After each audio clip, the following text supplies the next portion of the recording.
यह घटना 1999 के आसपास की है। दिल्ली में रहने वाले हमारे एक दूर के रिश्तेदार पहली बार हमारे गांव जगनपुरा में अपने एक नजदीकी रिश्तेदार के घर पर आए, पर वहां उनका मन नहीं लगता था। रिश्तेदार अपने व्यवसाय में व्यस्त रहते और उनकी पत्नी अपने छोटे छोटे बच्चों में। वे वहां किससे और कितनी देर बातें करते, उनके यहाँ जाने में जानबूझकर देर करते थे और हमारे यहाँ बैठकर बातें करते रहते थे। बड़े गप्पी थे वो। अक्सर वे हमारे घर पहुंच जाते थे और घंटे 2 घंटे गपशप करने के बाद खाना खाकर ही लौटते थे। एक दिन शाम को पहुंचे तो इधर उधर की बात होते होते भूत प्रेत पर जाकर रुक गई। भूत प्रेत का नाम सुनते ही उन्होंने अपनी शौर्य गाथाएं सुनानी शुरू की। फलाने जगह में भूत के भय से जाने से लोग डरते हैं। मैं वहां रात भर रहा, फलाने जगह पर ये किया वो किया, और हम सभी उनके हिम्मत के आगे नतमस्तक थे।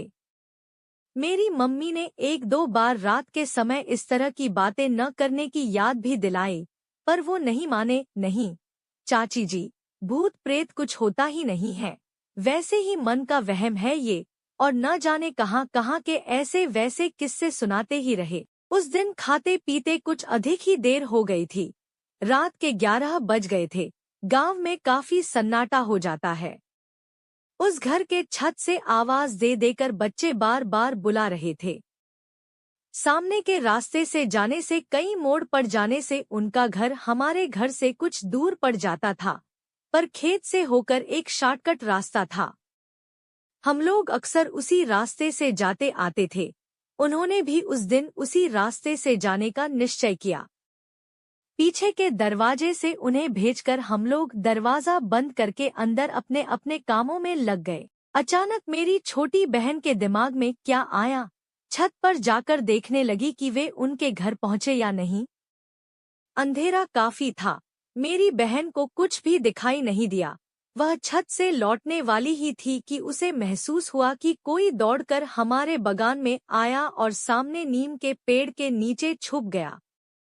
मेरी बहन ने पूछा, कौन है? उनकी आवाज आई, मैं हूँ। आप चाचा जी के यहाँ गए नहीं? खेत में कुएं के पास कोई बैठा हुआ है।